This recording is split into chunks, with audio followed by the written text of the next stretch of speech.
Merhabalar sevgili ISAR Türkiye izleyicileri ve ISAR üyeleri. Bugün mükemmel bir konuğum var, bir sürpriz konuğum daha var. Alex Trenoweth'le birlikteyim ve çok heyecanlıyız birlikte. Kendisi ISAR 2020 konferansı için yapacağı sunumdan bize bahsedecek. Bir mini sunum gerçekleştireceğiz ve biraz sohbet etme fırsatımız olacak. Öncesinde bilgi vermek istedim. Kendisine hoş geldin demek istiyorum izninizle. Welcome my friends. Thank you very much, Gaia. Thank you. I just want to say, I'm a film fan, and I started looking at biopics with my very favorite film, one of my very favorite film called Julia, about the life of the French chef Julia Child. Yes. And I started to realize, wow, this is so interesting to see how the actors and the actresses have this synastry together. So this is the first movie that I did, and I'm just going to share my screen, and hopefully things go better than they did when we were practicing. Okay. By the way, that's my favorite film too. Oh, is it? Okay. It's amazing.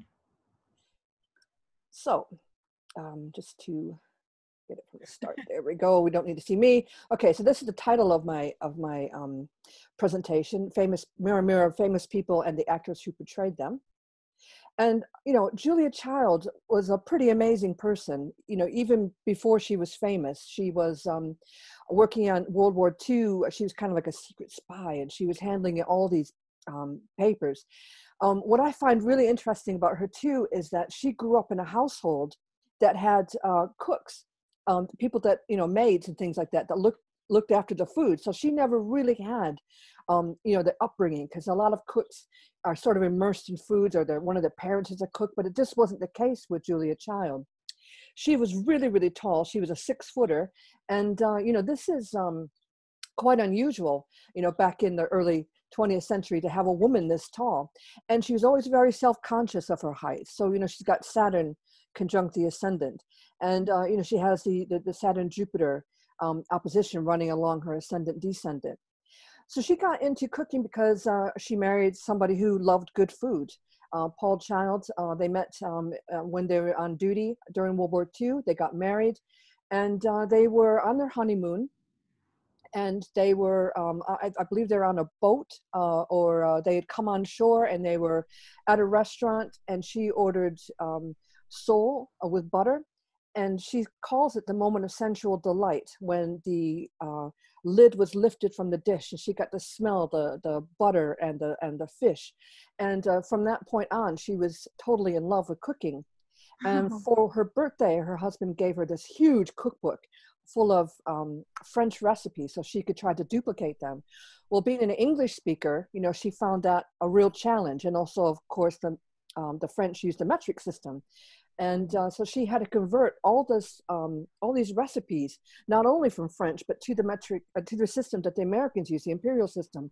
So, it's so interesting that, here we have this Gemini rising who comes along and does this enormous work. And through time, she became very well known on television. She was known for her very unstable voice. Look at all the planets down here in the sun in the third house here. She was known, today we're going to try. And when I was a kid, I used to imitate her all the time. I'm not quite so good at that anymore. But anyway, in the movie Julia, Meryl Streep played the character. And Wow. so Meryl's planets are on the outside. And Meryl is not a tall woman like Julia was. She's good height, but she's not as tall. But I think she had a way of carrying herself that made it seem like she was taller than what she actually was. So here we can see a lot of connections with the natal planets to Julia. Here we have Chiron conjunct Jupiter. I heard in interviews that Meryl really got a lot out of portraying the character, a real appreciation of Julia's talents. We also have up here Jupiter conjunct Uranus. Julia was such an unusual woman. And it doesn't show on this chart, but Meryl Streep has Jupiter on her descendant, which I think gives her the ability to play all these different roles, all these different accents. So she slipped right into this role of Julia Child very, very well. And the other thing I do, I'm just going to show my book. My book is massive. I have 125 case studies. Don't worry, I'm not going to do them all on my presentation. I'm just choosing my favorite ones. Yes, please. But 125 cases. And if at any point I was writing this and I came across a case where the synastry between the character and the actor didn't work, I think I might have stopped writing. But in every single case, there are really strong connections. And I'm not talking about giving them an 8-degree orb or anything like that. I'm keeping them really, really tight.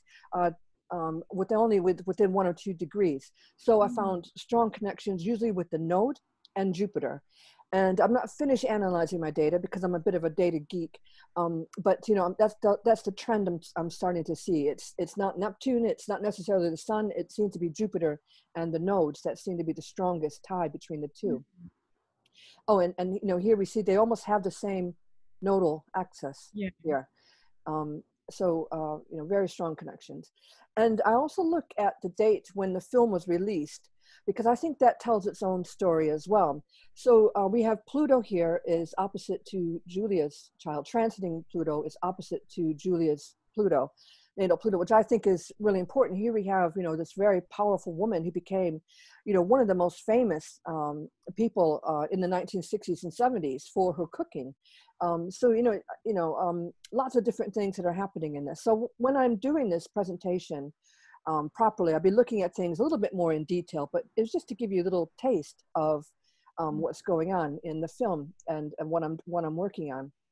The other film I have is The King's Speech, one of my very favorite films. So King George VI is the current Queen of England's father. Now, he was never meant to be king. What happened was in 1936, there was an abdication crisis. And when the king died, the brother who wanted to marry Wallis Simpson stepped down from the throne, excuse me. So George had never grown up with this idea that he was going to be king. He always thought that his brother would be king. So when the abdication happened, suddenly George and his young family were thrust into this role. But poor George had a terrible stammer. And, you know, he found it, he felt that he could hide behind his brother all this time. And suddenly now he has to talk. So he learned to control his stammer by listening to music at the same time that he was giving his speech. So the Christmas speech, at the start of the war, he sounded very confident, and he brought a lot of comfort to the people. So that's what the King's Speech means. It's this very famous speech. He was helped along with his vocal coach called Lionel Logue. And when I'm doing this case study, I'm going to be looking at Lionel Logue's chart as well. But this is Colin Firth, who played King George VI. We call him Bertie affectionately because his real name is Albert, and they changed names around in England when he became king. So, you know, we see again that the nodes here are activated. We have Pluto conjunct the south node. We have Jupiter conjunct the sun. So, you know, again, lots of really strong connections between the actor and the person that he's playing. We've got some Neptune action going on here. Two, we have the ascendant conjunct Saturn. You know, I don't know too much about having a stammer. You know, I don't have that particular difficulty, but I can only imagine the frustration and the embarrassment and the desire to be able to speak at a pace that is like everybody else's. I can only imagine that would be very frustrating to somebody who has a sun in Sagittarius, as Bertie did, because I think that was a real impediment to his success. And as I said, he was kind of brought up to always hang out behind his brother anyway, so suddenly thrust into the limelight. Now the movie was released in 2010, I think that says. I don't have my reading glasses on, but you can see that there's strong connections. Mercury, we're talking about the King's Speech. Mercury is conjunct the Pluto of Colin Firth, as well as the south node of King George VI. So, you know, I think that kind of tells the whole story, really. You know, I mean, of all the days to release a film, to have Mercury within a degree of those two important planets, you know, it's bringing out the pain that George had suffered with this impediment that he had. And the final example I have is Elton John, Rocketman. This was my very favorite movie this year. I was absolutely devastated that it didn't win any Oscars, because I really thought Taron Egerton, I'm his big fan. He played Elton John. He did such a great job, and that he sang all Elton songs so well. I really, really love that film, and I keep going back and watching certain songs over and over again. I'm Still Standing. That's become my theme song for this plague. I'm still standing, better than I ever did, looking like a true survival, feeling like a little kid, a little kid that's been grounded and has to stay in my room all day. So this is Elton's chart. What I think is really defining about Elton's chart is he has Jupiter in Scorpio square Venus in Aquarius. He had this shopping addiction. Everything he did to excess. The clothes he put on, to go on stage. And he has Saturn in Leo, which, I, in my book, Growing Pains, I've attributed to people that are really self-conscious about their image, particularly their hair. So poor Elton lost his hair when he was pretty young. And, so we have this guy who has to develop a different persona when he goes on stage. Otherwise, he couldn't do it. He couldn't perform. So Rocketman is about his rise to success from his early beginnings as a child prodigy, to finding soul through a band that he was in, to meeting up with someone who's very important to him, which is Bernie Taupin, who is his lyricist. So it's about his great successes, but also about his great excesses as well, which I think shows with the Jupiter square to Venus. Now, Taron Egerton, how hot is Taron Egerton? He is just, I'm just totally in love with him. He has Jupiter opposite Neptune, which I think allows him to put aside his identity too. This is his second big biopic. He also did one on Eddie the Eagle, which was about a British downhill skier who was a bit of an embarrassment to the British officials, but who actually won everybody's hearts. So as an actor, he's incredibly versatile. And Bernie Taupin was played by the boy, the actor who portrayed Billy Elliot. His name slips my mind at the moment. Also a very great portrayal of the backbone to Elton's talent. So, Taron is, I think it just has his natural ability to step in to Elton John. Now, the movie was released in May last year, just over a year ago. So there's lots of goodies that are going on in this chart. But you see that the North Node, again, is implicated in all this with Neptune. So as I said, I feel that, there's so many connections between the actors and the people that play them. There's just, I think that, it was a really hard going to write the book. And because there was so much detail and I had to keep cross-checking everything. And I'm still working on the data analysis. But just to say again, if I had found an exception over, the almost century of films that I looked at, if I had found something that didn't work, I think I would have given up on the project. So my lecture for ISAR is going to have quite a few different examples, looking at actors who have played different actors who have played the same character. So for example, Ted Bundy, the American serial killer, there was like 4 or 5 movies done about him, but each actor that has taken on that role has picked up different aspects of Ted Bundy's personality. So there's a lot in there. So wow, that's the breakneck speed of this presentation, just to give you a little taster of what to expect.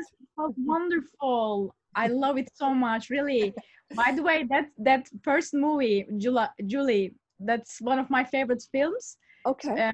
It has many good quotes in that. That Julie says many important things about life in general. So that amazes me.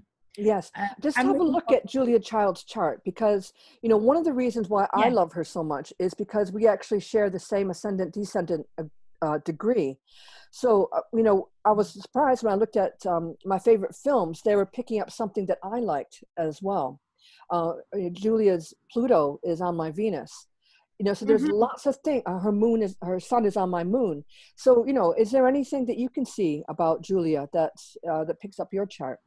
Yeah, exactly. This is almost my moon's degree. My moon is 6th Sagittarius, Jupiter. Okay. Jupiter. Yeah. Yeah, Jupiter. So Yeah. I was thinking to ask the exact same thing.